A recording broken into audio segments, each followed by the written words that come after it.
Assalamualaikum warahmatullahi wabarakatuh.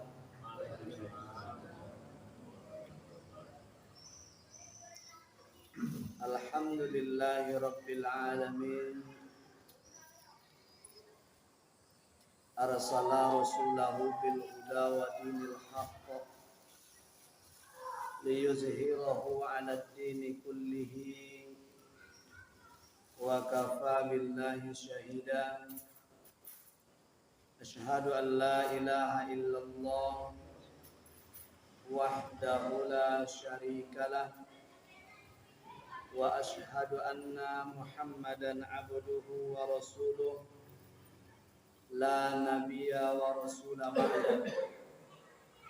Allahumma salli ala Muhammad wa ala alihi wa ashabihi wa mawalah. Usikum wa nafsi bitaqwallahi faqad fazal muttaqun. Ati'u wasma'u biqaulihi ta'ala ya ayyuhalladzina amanu taqullaha haqqa tuqatih wa la tamutunna illa wa antum muslimun.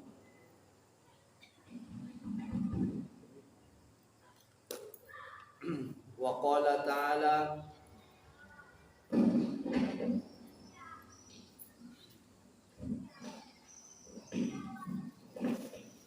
wa idza kunta fihim fa aqamta lahumus salata fala takun qa'ifatun minhum ma'ak. Al-Quran surah An-Nisa ayat 102. Dan apabila engkau berada bersama dengan mereka para sahabat-sahabatmu itu, maka hendaklah dirikan salat bersama sebahagian yang lain dan sementara yang lain menunggu sampai salat yang kau kerjakan itu selesai sampai kepada batasan yang diperbolehkan. Ini kan dalam ayat ini kan turun berkenaan dengan salat khauf.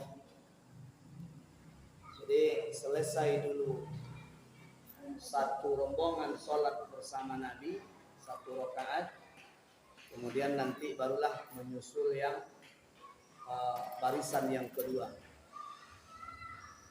Wa idza kunta fihim fa aqamta lahumus shalah. Ayat ini menjadi dalil ataupun landasan hukum bagi para ulama untuk menetapkan wajibnya bagi laki-laki salat berjamaah. Ini ayat surah An-Nisa ayat 102 itu menjadi dalil ataupun landasan hukum bagi ulama yang menetapkan bagi laki-laki itu wajib salat berjamaah. Sebab apa? Ayat ini kan diturunkan berkenaan dengan status darurat, gawat. Jadi ada status gawat yang dialami oleh kaum muslimin di waktu itu. Status gawat seperti apa? Perang. Bayangkan saja situasi perang. Musuh dihadapi dengan senjata. Sementara sholat masuk waktunya. Dan sholat tentu wajib dikerjakan. Allah perintahkan kepada Rasul beserta dengan para sahabat di waktu itu melaksanakan salat dengan berjamaah. Maka bisa kita simpulkan Bapak Ibu dengan tidak usahlah dengan analisis para ulama ya. Kita sajalah orang awam menyimpulkan. Bayangkan itu. Sedangkan dalam suasana perang, ini perang berkecamuk ini antara kaum muslimin dengan golongan-golongan musyrikin. Namun sholat tetap diwajibkan berjamaah. Sholatlah, kata Allah Ta'ala, bersama dengan sahabat-sahabatmu itu. Sementara yang lain menunggu dulu. Namun tetap nanti mereka sholat berjamaah. Kononlah lagi dalam situasi aman. Sedangkan dalam situasi darurah seperti itu, gawat. Bari ndak gawat, porang. Salat tetap diperintahkan Allah berjamaah. Konon lagi dalam situasi aman. Serupa kita kini kok. Tentulah perintah berjamaah ini lebih diberatkan lagi. Sedangkan dalam suasana perang, salat berjamaah tetap diperintahkan. Kononlah lagi dalam situasi aman terkendali. Kemudian di ayat yang berikutnya Allah Subhanahu wa taala berfirman, kata Allah, wa aqimus salata wa atuz zakata warka'u ma'ar raki'in. Al-Quran Suratul Baqarah ayat 41. Di dalam tafsir Al-Qurtubi, beliau menjelaskan makna warka'u ma'ar raki'in. Di sana Allah menyematkan kalimat ma'a, artinya bersama-sama. Kalau bersama-sama berarti kan tidak surang. Kalau bersama-sama surang tak Ibu? Kalau bersama-sama mana perlu surang? Lah joleh bersama-sama berarti berjamaah. Warka'u ma'ar raki'in, dan rukuklah bersama dengan orang-orang yang rukuk. Artinya berjamaah. Ini dalam tafsir Al-Qurtubi dijelaskan ayat ini adalah landasan perintah untuk melaksanakan sholat berjamaah bagi laki-laki. Walaupun secara fiqhiyah, artinya kajian ulama-ulama fikih, ada perselisihan pendapat tentang hukum berjamaah sholat wajib ini bagi laki-laki. Yang pertama wajib, itu tadi dalil-dalilnya sudah dikemukakan oleh para ulama. Kemudian ada pula yang mengatakan sunnah muakkadah, sunnah muakkad, tapi tidak terlepas dari ancaman. Walaupun dia sunnah muakkad, ada ancamannya kalau sengaja atau diringan-ringankan mengerjakannya.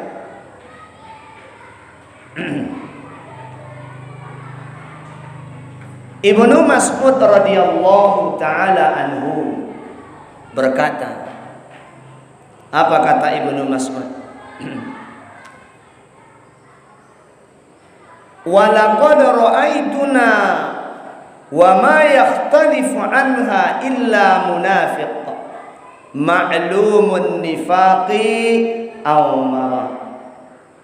Hadis ini diriwayatkan oleh Muslim nih, asar. Ini qaul sahabat Rasul yang bernama Ibnu Mas'ud. Atau apa kata beliau? Bahwa di masa kami, kata Ibnu Mas'ud, atau di masa Rasul dulu, di masa kami hidup bersama dengan Rasul sallallahu alaihi wasallam, di tengah-tengah Rasul sallallahu alaihi wasallam, tidaklah ada satu orang pun di antara kami yang sengaja tidak hadir salat berjamaah. Kata beliau, wa ma yakhtalifu anha, indah ada surang pun di antara sahabat yang berani absen solat berjamaah walaupun hanya sekali. Illa munafiq, kecuali orang munafik, ma'lumun nifaq au maradin, yanglah joleh-joleh kemunafikannya. Ini kata beliau, kalau lahadu dimasuk kami orang yang tak datang sholat berjamaah, itu berarti lah jolehnya seorang munafik. Kata siapa? Ibnu Mas'ud radhiyallahu taala anhu, sahabat Nabi. Jadi Bapak dan Ibu hamba Allah yang berbahagia, ini menyambung kajian kita pada pertemuan yang lampau pekan lalu. Mulai sekarang ini kita harus menggerakkan bagaimana supaya masyarakat kita ini mencintai sholat berjamaah, khususnya bagi anak dan orang-orang dewasa laki-laki. Kalau bagi perempuan kan ada pilihan, dia boleh sholat berjamaah di masjid atau malah dia sholat di rumah. Tapi kalau bagi kami laki-laki, Nabi sallallahu alaihi wasallam bersabda yang diriwayatkan oleh Abu Daud dengan Ibnu Majah, kemudian disahihkan oleh Albani, man sami'an nida falam ya'ti fala salata lahu illa min udhrin. Hadis riwayat Abu Daud, kemudian Ibnu Majah, disahihkan oleh Albani. Apa kata Nabi? Siapa yang mendengar suara azan, jadi terdengar suara azan di rumahnya, falam ya'ti, tapi dia tak datang untuk sholat berjamaah ke masjid bagi laki-laki, fala sholata lahu, maka tidaklah ada sholat baginya, illa min udhrin, kecuali karena ada uzur. Nah, apa saja uzurnya? Yang pertama, ketika terjadi musibah, bencana alam yang menyebabkan terhalangnya jalan ke masjid, seperti kebanjiran, tanah longsor, atau hujan lebat yang tak mungkin dilalui. Jadi ada faktor bahaya mengancam. Atau sakit yang tak memungkinkan orang ini berjalan ke masjid. Atau ketika hidangan telah terhidang sementara orang ini butuh sekali terhadap makan. Kalau tak makan mungkin bisa pingsan atau lain sebagainya, mudarat baginya. Tapi selama tidak ada uzur itu, maka wajib bagi kaum laki-laki itu sholat berjamaah di masjid. Untuk menanggapi uzur tadi, kemarin juga sudah kita jelaskan bahwa sahabat bertanya kepada Nabi tentang kondisinya. Jangan beko kita paringan-ringan beko uzur itu sakit selemo ba apa. Sebab ada juga orang bertanya, saya sakit ba apa? Sakit selemo, meriang-meriang ba kira-kira. Bolehkah itu menjadi uzur untuk tidak sholat berjamaah ke masjid? Ada pertanyaan semacam itu. Jadi dijawablah dengan riwayat bahwa sahabat yang tua umur kemudian buta, di masa itu binatang buas berkeliaran di Madinah. Ini dalam kitab Sifatus Shalah dijelaskan seperti itu. Orang ini bertanya, ya Rasul, Madinah sekarang banyak binatang buasnya, serigala berkeliaran. Ya Madinah zaman dulu kan, bukan seperti Madinah sekarang. Siang dengan malam tidak ada bedanya. Bagi orang-orang yang sudah ke Madinah tentu tahu kondisi Madinah itu siang di malam tidak ubah dia membedakannya. Kadang-kadang di hari saja sampai-sampai tidak tahu kan. Hari yakin nih Pak, tidak ubah dia hari yakin itu.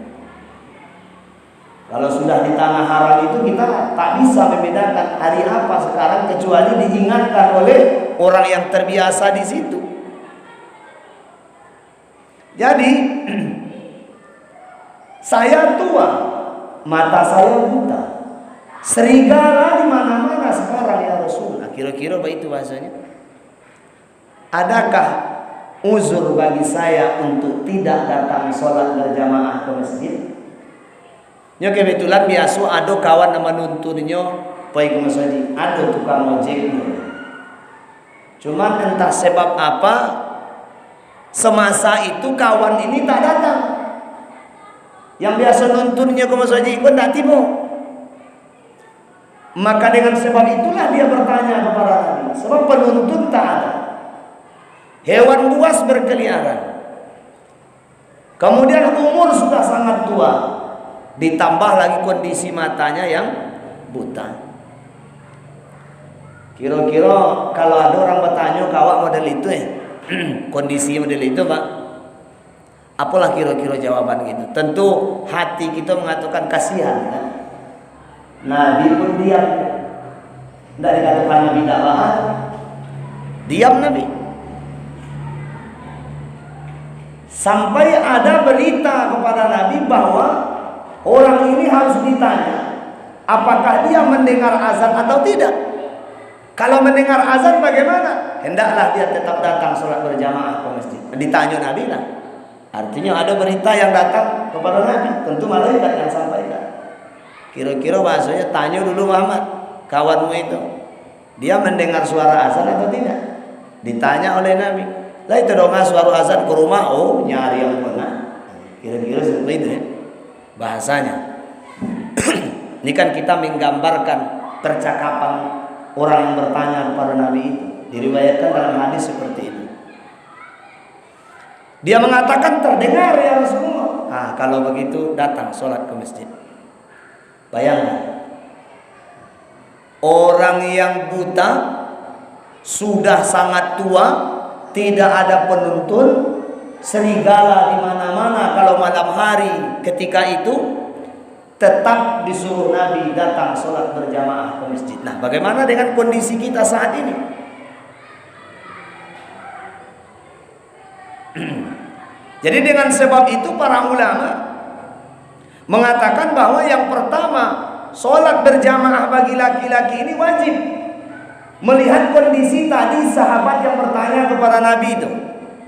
Kemudian Nabi yang mengatakan man sami'an nida falam ya'ti fala sholata lahu illa min udhrin. Hadis ini Bapak Ibu, kalau kita timbang dengan hadis membaca Fatihah joleh menarik, itu artinya begitu. Apa itu hadis? Oh, Fatihah dalam sholat. La sholata. Ingat kalimat pertama ini. La sholata liman lam yaqra Fatihatul kitab. La sholata. Nah, kalimat azan tadi apa? Man sami'an nida falam ya'ti fala sholata lahu. Sama ya? Kalau Fatihah tadi la sholata. Apa makna la sholata di sini? Tidak sah sholat, kan gitu? Orang yang tidak membaca Al-Fatihah di dalam sholat. Kalau di dalam azan tadi apa kalimat Nabi? Man sami'an nida falam ya'ti fala sholata. Apa artinya di situ? Kalau kita merujuk kepada hadis Fatihah terhadap hadis mengumandangkan azan ini, siapa yang mendengar suara azan kemudian dia tak datang untuk sholat berjamaah, kalimatnya sama. fala sholata lahu. Jadi kalau ada orang yang lebih halus bahasanya, kadang-kadang takut kita singgung orang mendongak, dia menyebut dengan istilah tidak ada sholat baginya. Dia tidak menyebut tidak sah sholatnya, kan begitu. Kalau dalam hadis Fatihah kan langsung disebut tidak sah sholat orang yang tak membaca Al-Fatihah. Tapi dalam hadis azan ini tak disebut. Ulama tak orang-orang menyampaikan hadis itu mungkin dengan hati-hati. Dia sebut di situ la sholata lahu, sama saja tidak sholat. Nah, arti sama saja tidak sholat ini apa bahasa awalnya? Orang sholat tapi sama saja tak sholat. Sama juga kan begitu. Artinya sama-sama. Kalaulah tadi tak baca Fatihah sholatnya tidak sah. Sekarang ada orang yang sholat tapi dia sehat, laki-laki dia sehat, dia dengar suara azan, tidak ada halangan baginya untuk datang ke masjid, tidak terjadi hujan lebat, tidak pula sakit, sengaja saja dia sholat di rumah, la sholata lahu, sama saja dia tidak sholat. Jadi kalau lengkorenya disebut bukan sholatnya ini yang tidak sah, sebab dia tak wajib lagi mengulang sholatnya kan. Tapi sholatnya ini tak diterima. Sholatnya sama Bapak Ibu. Sebab syarat sholat tercukupi. Ada rukun, ada syarat. Masuk waktu, menghadap dia di arah kiblat. Sholatnya Pak, selesai. Sah sholatnya. Tapi oleh Allah nilai sholat ini la sholata lahu. Tidak ada nilainya. Bagi siapa? Bagi Allah. Siapa yang katakan? Rasul.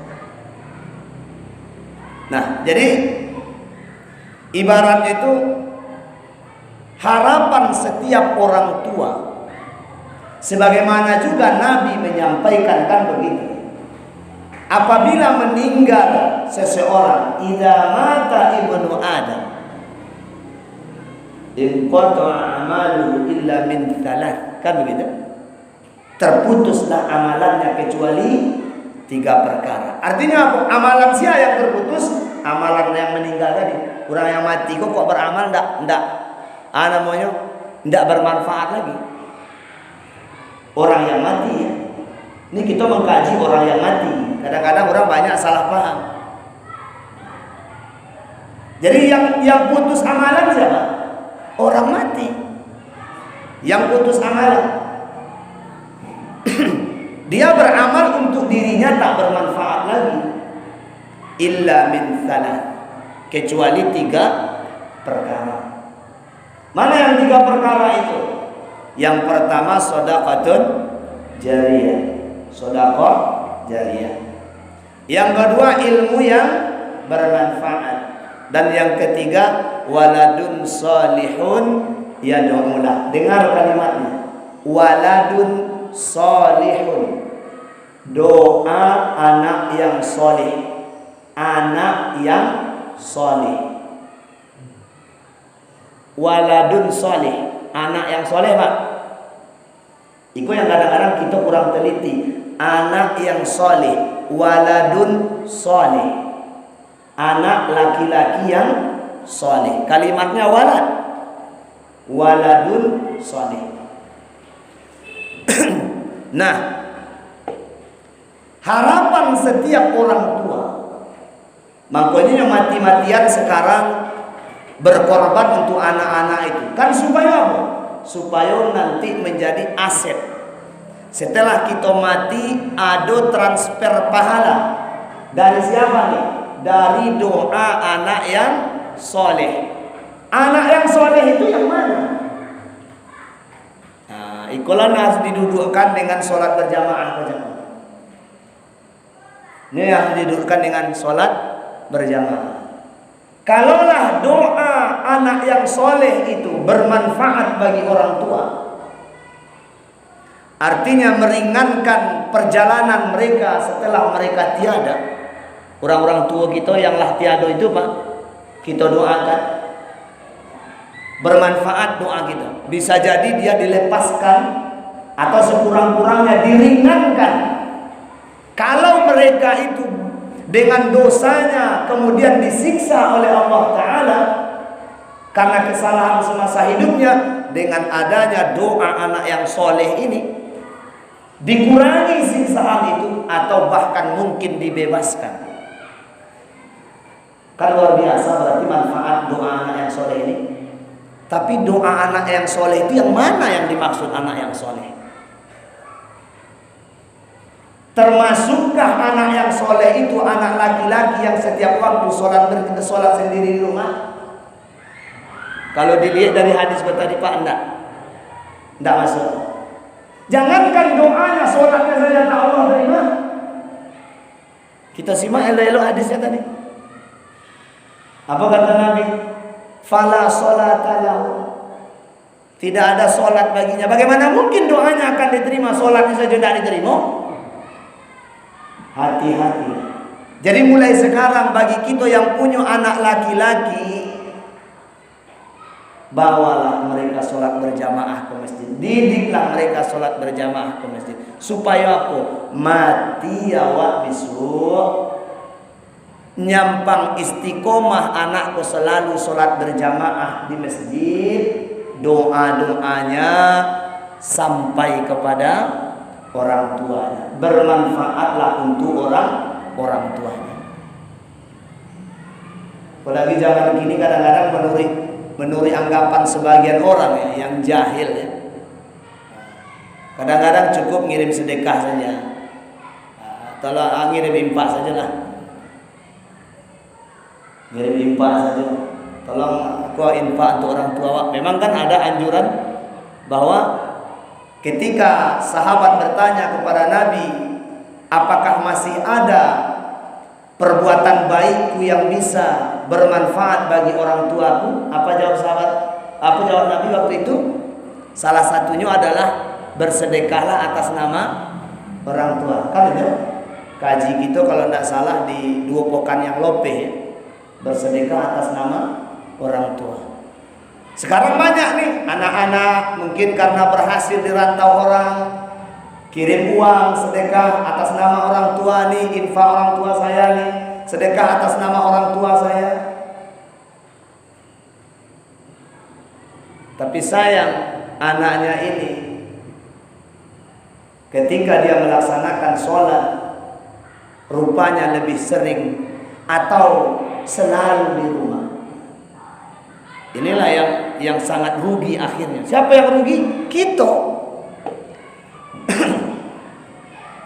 So, harapan terkabulnya doa lewat sholat berjamaah itu 97%.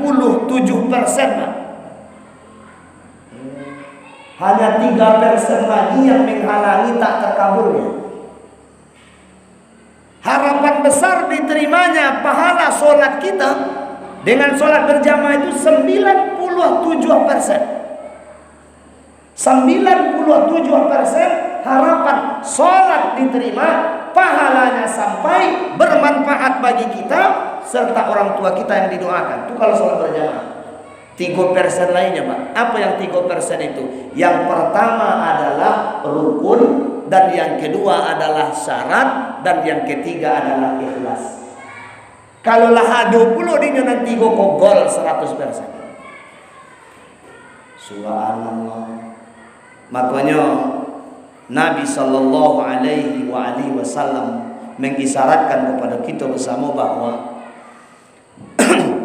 orang yang senantiasa menjaga sholat berjamaah ini adalah orang-orang yang berada di bawah naungan langsung Allah Subhanahu wa ta'ala. Tuh manfaatnya sholat berjamaah. Allah langsung yang menaunginya. Fi zimmatillah. Sebagai Nabi kita adalah fi zimmatillah. Jadi orang yang senantiasa menjaga sholat berjamaah itu adalah fi zimmatillah. Orang-orang yang di bawah perlindungan serta naungan Allah Subhanahu wa ta'ala. Jadi sangat merugilah orang yang menyia-nyiakan kesempatan mendapatkan naungan Allah Subhanahu wa taala lewat mendirikan salat berjamaah.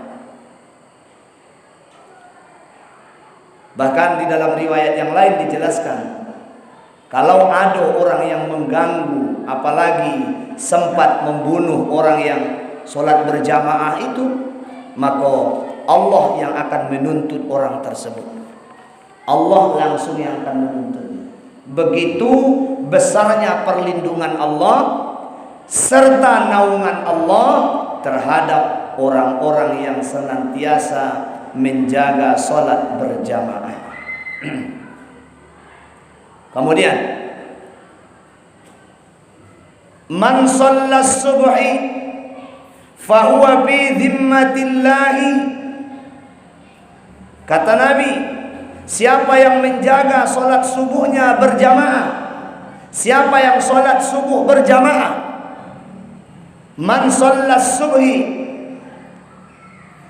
fahuwa fi zimmatillahi, maka orang ini berada dalam naungan ataupun perlindungan Allah Subhanahu wa taala. Itu janji Allah.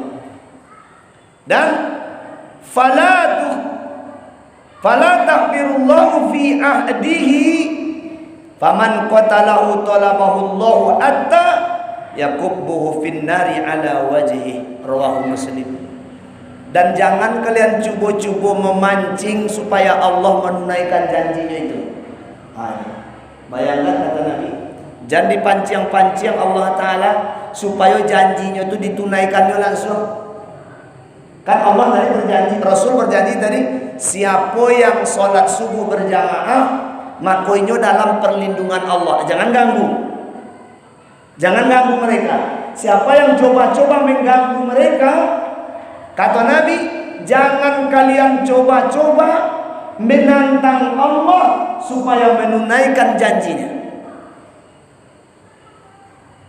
Bahkan man qatalahu talabahu Allah hatta yakubbahu fin nari ala wajhi. Siapa yang membunuh mereka yang sholat berjamaah subuh itu, maka Allah yang akan menuntutnya sampai benar-benar Allah campakkan orang ini ke dalam api neraka. Luar biasa perlindungan Allah terhadap orang yang sholat berjamaah itu.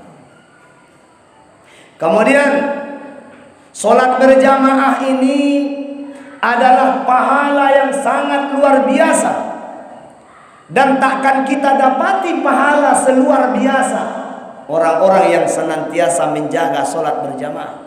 Tidak kita dapat pahalanya seperti orang yang menjaga sholat berjamaah. Dalam satu riwayat dijelaskan oleh Nabi Sallallahu Alaihi Wasallam seperti orang yang melaksanakan ibadah haji. Kemudian di dalam sambungan ayat itu seperti melaksanakan ibadah umrah. Tuh orang-orang yang senantiasa berjalan menuju tempat sholat berjamaah. Bapak Ibu, kita ingin sekali doa kita dikabulkan, harapan kita terpenuhi, keinginan kita tercapai. Tapi sayang, masih banyak saudara-saudara kita yang punya mimpi besar supaya keluarga sakinah mawaddah warahmah, punya mimpi besar supaya anaknya berhasil dunia dan akhirat, menjadi solih dan solihah, punya mimpi besar agar negara kita, bangsa kita dijauhkan dari segala mara bahaya. Tapi sayang kita malas untuk sholat berjamaah. Bagaimana mungkin keinginan itu akan terwujud?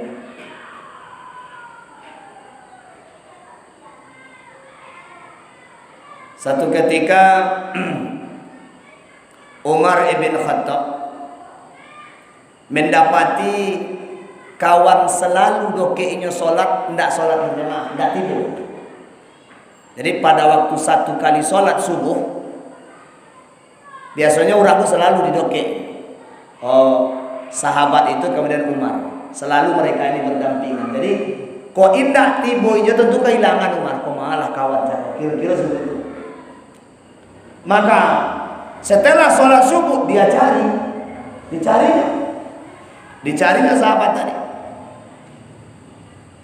Kemudian didapatilah rumah sahabat ini dan ditanya oleh Umar kepada orang tua daripada sahabat katanya. Kira-kira pas awalnya, Bu, kemana ibu Bu? Ndek Umar, luar biasa. Anak ambo tu tadi malam sholat sunnahnya, luar biasa.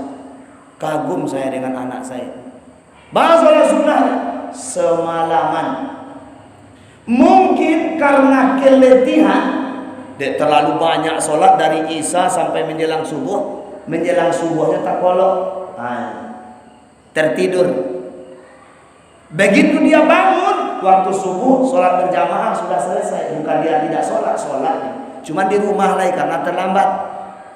Apa kata Umar? Demi Allah, andaikan anak ibu tadi tak ada sholat sunat 1 rakaat pun tadi malam, tapi dia datang sholat berjamaah subuh ke masjid, maka pahalanya lebih besar. Kenapa? Karena Rasulullah Sallallahu Alaihi Wasallam bersabda, hadis dari Utsman ibn Affan. Apa kata Nabi? Man shallal isya'a jama'atan faka'annama qama nisfal lail. Siapa yang sholat isya berjamaah, pahala jamaahnya saja, bukan pahala sholat isyanya. Ingat, pahala jamaahnya Pak, bukan pahala sholat isyanya. Siapa yang datang sholat isya berjamaah, maka baginya pahala seperti melaksanakan sholat sunnah setengah malam, 6 jam. Itu pahala jamaahnya saja. Jangan ditanya pahala sholat isyanya. Ini baru nilai jamaahnya. Kemudian kata Nabi, wa man shallas subh fi jama'atin faka'annama shallal laila kullu. Siapa yang sholat subuh dengan berjamaah, maka baginya pahala seperti sholat sunat semalam suntuk. Itu makanya Umar tadi mengatakan, andaikan anak ibu itu tidak ada sholat sunat 1 rakaat pun malam cako, tapi dia hadir sholat subuh berjamaah, demi Allah pahala jamaahnya itu lebih besar daripada sholatnya semalam suntuk. Berdasarkan hadis Rasul diriwayatkan dari Utsman ibn Affan, nilai pahala sholat berjamaah itu memang tak tanggung-tanggung. Itu jangan kita kaji dari nilai sholatnya, itu baru nilai jamaahnya.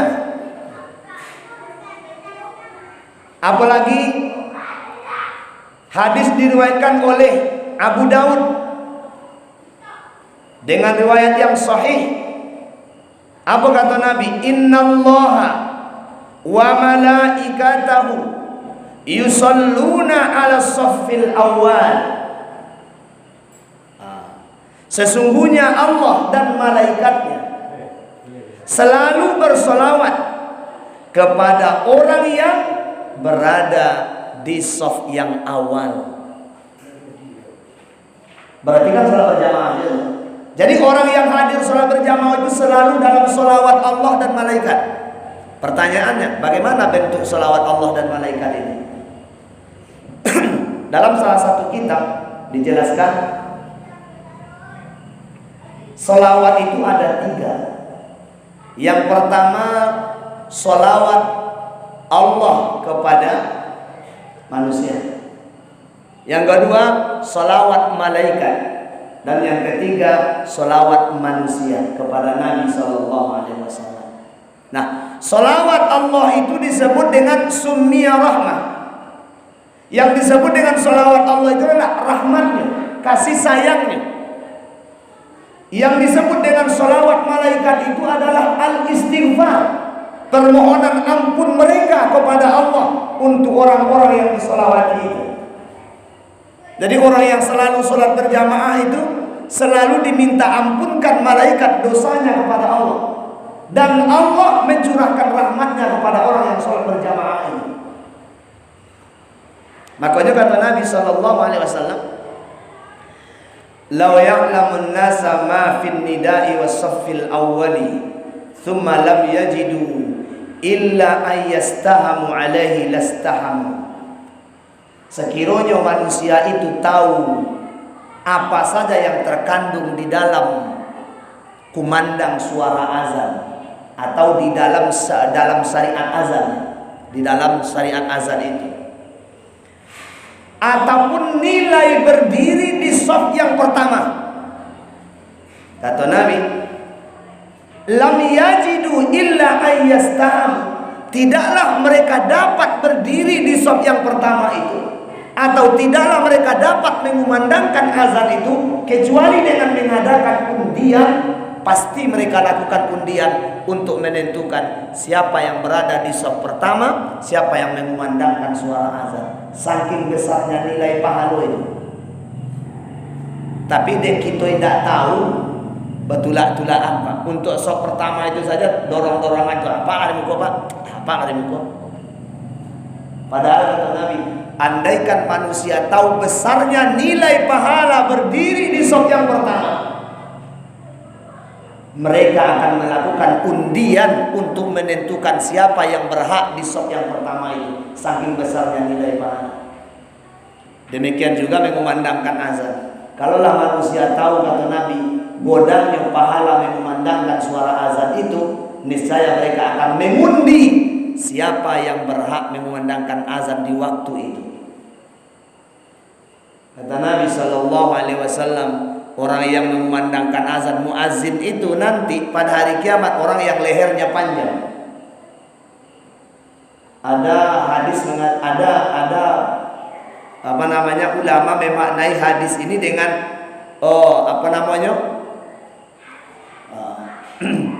memang leher itu dipanjangkan. Tapi ada ulama juga yang membicarakan tentang hadis orang yang azan ini dipanjangkan lehernya pada hari kiamat adalah tempatnya ditinggikan, itu makna. Tapi ada yang memaknai bahwa memang lehernya dipanjangkan sehingga dari segala arah mereka yang nampak. Wallahu a'lam lah mana yang benar nanti tentu. Ini kan baru sekedar berita dari Nabi, orang yang azan lehernya dipanjangkan nanti. Bagaimana kondisi panjang lehernya, apakah seperti Ansor nanti? Ya wallahu alam lah, itu kan kita tidak tahu ya.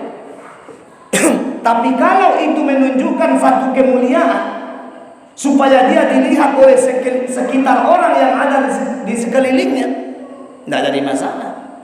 Memang dipanjangkan Allah lehernya misalnya supaya orang melihat siapa dia. Oh, inilah orang yang selalu memanggil kami untuk azan. Nah, tiba di kita kini untuk azan kok banyak yang tulah-tulahan.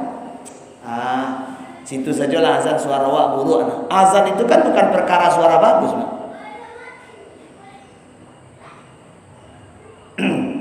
Ya. Kemudian Rasul sallallahu alaihi wasallam mengatakan, khairus sufufir rijal awwaluha. Sebaik-baik shaf laki-laki adalah shaf terdepan. Shaf terdepan. Wa syarruha akhiruha. Yang paling buruk yang terakhir. Kami nampaknya kalau di sholat Jumat di Kobonan terjadi. Ya, kita kalau sholat Jumat kan beda, Pak. Saya kadang-kadang memulai Jumat selalu saya ingatkan ini. Setiap saya diamanahkan menyampaikan khutbah Jumat, sebelum saya salam, sebab kalau sudah salam sudah Jumat namanya. Kalau lah ucap salam khatib itu patulah Jumat namanya. Sebelum ucap salam selalu saya ingatkan kaum muslimin, bapak-bapak, dengan segala kerendahan hati, demi sempurnanya pahala sholat Jumat kita pada hari ini, shaf yang kosong yang ada di hadapan bapak-bapak kaum muslimin, sempurnakan sebelum salam khutbah dimulai. Indah manggari. Bahkan kadang-kadang ada nampaknya jamaah itu yang mulai jenuh ya. Sebab setiap saya khutbah saya sampaikan itu, setiap saya khutbah saya sampaikan itu. Ada nampaknya yang jenuhnya. Mungkin seperti itu mungkin. Itu karena dia tidak tahu. Kita tidak usah menghukuminya. Kita tidak usah membencinya. Itu karena dia tidak tahu. Andaikan dia tahu besarnya duduk di saf yang pertama itu. Tapi sobi Nabi tadi, tapaso diundi dulu, kalau tidak pacokak banyak orang untuk menentukan siapa yang berdiri di saf yang pertama. Belum lagi pahalanya Bapak Ibu. Luar biasa. Kemudian salah satu tujuan kita bekerja dan berusaha, yang kadangkala gara-gara bekerja dan berusaha itulah kita lalaikan sholat berjamaah. Bahkan kadang ada yang meninggalkan sholat. Apa tujuannya? Mencari rezeki. Betul tak Bapak? Kurang merojo usaha itu jadi apa? Kan rezeki. Mencari karunia Allah, supaya makan, supaya minum tercukupi, belanja baik dirinya, keluarganya terpenuhi. Bahkan kapan perlu ada tabungan untuk masa depannya, masa depan anaknya, bahkan masa depan cucunya lah dipikirkannya. Tapi dia tidak pernah berpikir bahwa siapa yang memberi dia rezeki. Bahkan tidak dipikirkan dia orang nan dicari rezeki. Nan punya rezeki siapa? Allah. Allah yang punya rezeki, bukan kita. Ya basutur rizqa liman yasha'u wa yabsut. Allah itulah yang melapangkan rezeki orang-orang yang dikehendakinya. Allah juga yang menyempitkan rezekinya orang-orang yang dikehendakinya. Kalau Allah ingin memudahkan rezeki seseorang, tidur saja di rumah lah katibujo. Kalau Allah yang ingin mudahkan, tapi kalau Allah ingin sulitkan rezeki seseorang, jungkir balik kita mau sahur di bumi Allah Ta'ala kok tidak kadape.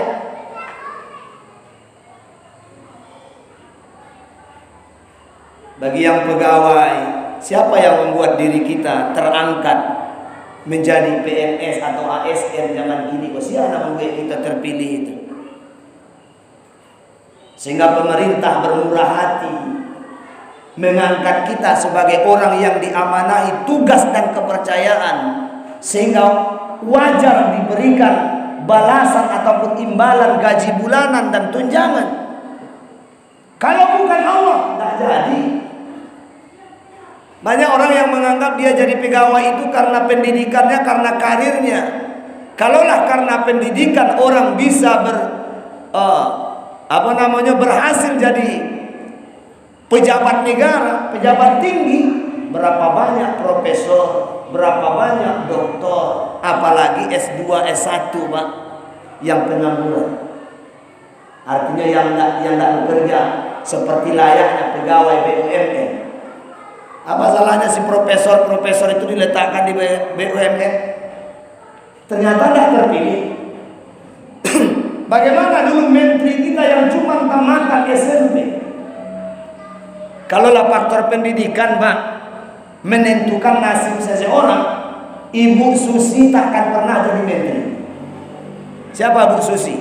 Tamatan SMP Pak. Kalaulah pendidikan menentukan resokiran.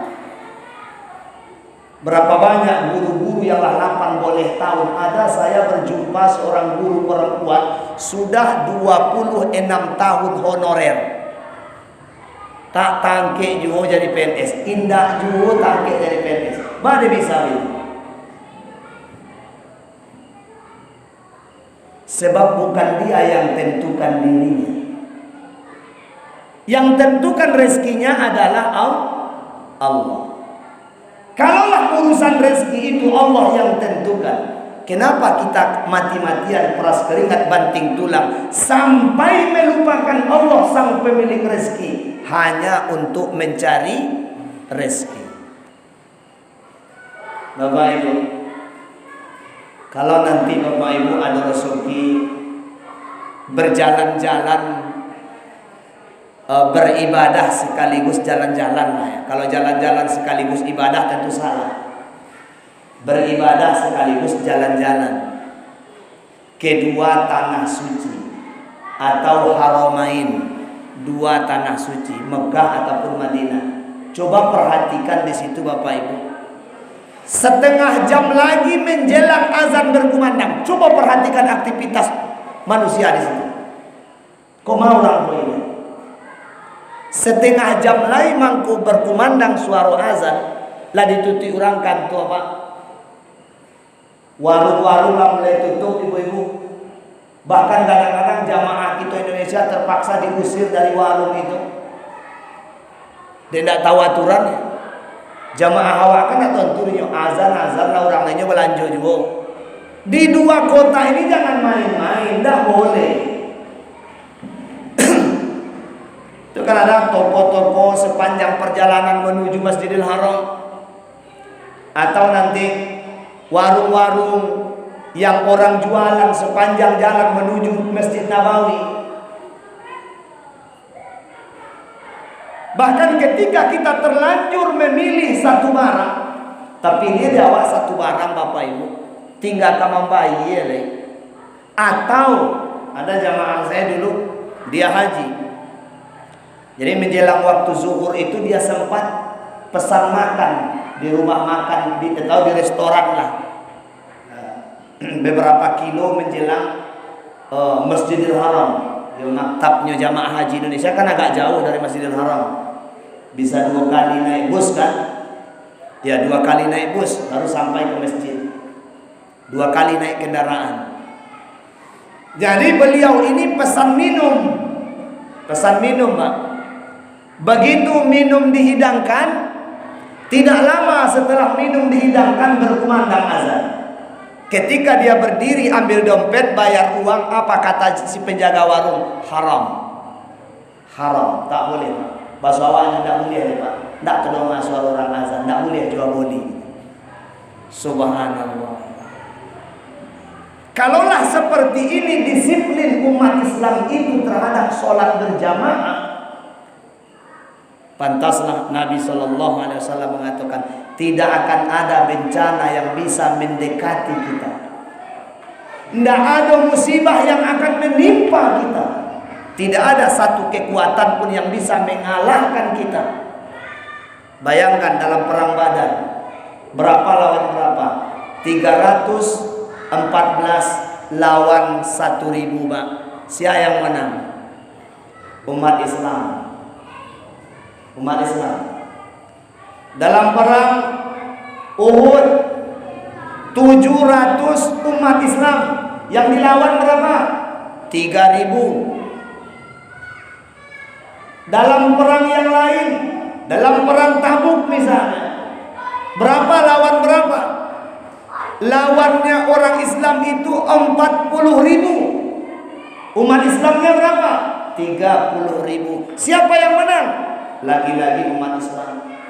Pernah pula dalam satu pertempuran umat Islam 4.000 lawan 200.000 pasukan.